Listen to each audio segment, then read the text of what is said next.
માથીના શુભ સંદેશમાંથી પાઠ 13મો અધ્યાય કડી 1-30। તે જ દિવસે ઈસુ ઘરમાંથી બહાર નીકળીને સરોવરને કાંઠે જઈને બેઠા।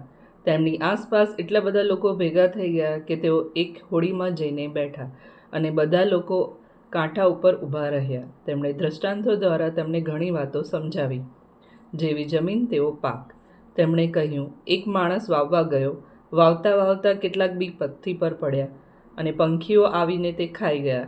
કેટલાક ખડકાળ જગ્યાએ પડ્યા જ્યાં માટી ઝાઝી નહોતી અને ત્યાં માટી ઊંડી નહોતી, એટલે એ બી એકદમ ઉગી નીકળ્યા, પણ તડકો નીકળ્યો એટલે કરમાઈ ગયા અને મૂળ બાજ્યા નહોતા એટલે સુકાઈ ગયા।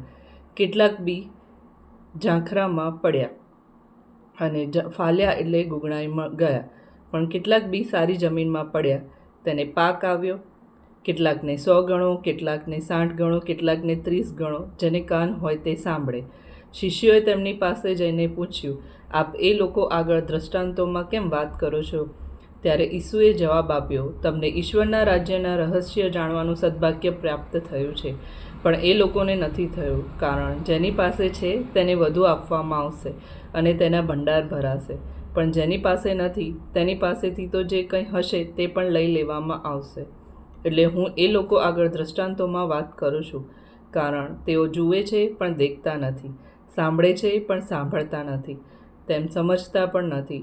એમની બાબતમાં પૈગંબર યશાયાની અગમવાણી સાચી પડે છે કે તમે ગમે તેટલું સાંભળ કરો પણ કશું સમજશો નહીં, ગમે તેટલું જોજો કરો પણ તમને કશું સૂઝશે નહીં, કારણ એ લોકોનું મન જડ થઈ ગયું છે, તેમના કાન બહેર મારી ગયા છે અને પોતાની આંખ તેમણે બંધ કરી દીધી છે। રખેને કદાચ તેમની આંખ જોવા પામે અને કાન સાંભળે અને તેમનું મન સમજે અને તેઓ પાછા વળે અને હું તેમને સાજા કરું। પણ ધન્ય ભાગ્ય તમારી આંખના કે તે દેખે છે અને કાનના કે તે સાંભળે છે। હું તમને સાચું કહું છું કે કેટલાય પૈગંબરો અને સાધુજનો તમે જે જુઓ છો તે જોવાની ઝંખના રાખતા હતા પણ જોવા પામ્યા નહોતા, તમે સાંભળો છો તે સાંભળવા ઝંખતા હતા પણ સાંભળવા પામ્યા નહોતા। હવે તમે વાવનારના દ્રષ્ટાંતનો અર્થ સાંભળો। જ્યારે કોઈ ઈશ્વરના રાજ્યની વાણી સાંભળે છે પણ સમજે નહીં, ત્યારે શૈતાન આવીને તેના હૃદયમાં જે વાવ્યું હોય છે તે ઝડપ મારીને લઈ જાય છે। પગથી ઉપર પડેલા બી તે આ ખડકાળ ઉપર જમીન પર પડેલા બી એટલે એવો માણસ જે વાણી સાંભળતા જ તેને તક્ષણ આનંદથી વધાવી લે છે, પણ તેના મૂળ બાજેલા હોતા નથી, એટલે તે બહુ ટકતો નથી। ઈશ્વરની વાણીને કારણે દુઃખ કે સતામણી સહન કરવાની વેળા આવે છે ત્યારે તે તરત જ ખરી પડે છે। ઝાંખરામાં પડેલા બી એટલે એવો માણસ કે જે વાણી સાંભળે છે ખરો, પણ સંતાનની ચિંતાઓ અને ધનની માયા એ વાણીને ગુંગળાવી મારે છે અને નિષ્ફળ જાય છે।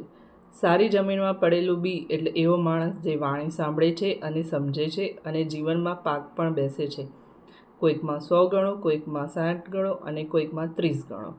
જંગલી ઘાસ। ઈસુએ લોકો આગળ આ બીજી દ્રષ્ટાંત કથા રજૂ કરી। ઈશ્વરના રાજ્યને આવી ઉપમા આપી શકાય। એક માણસે પોતાના ખેતરમાં સારા બી વાવ્યા, પણ બધા ઊંઘતા હતા ત્યારે તેનો દુશ્મન આવીને ઘઉં ભેગું જંગલી ઘાસ વાવીને ચાલ્યો ગયો।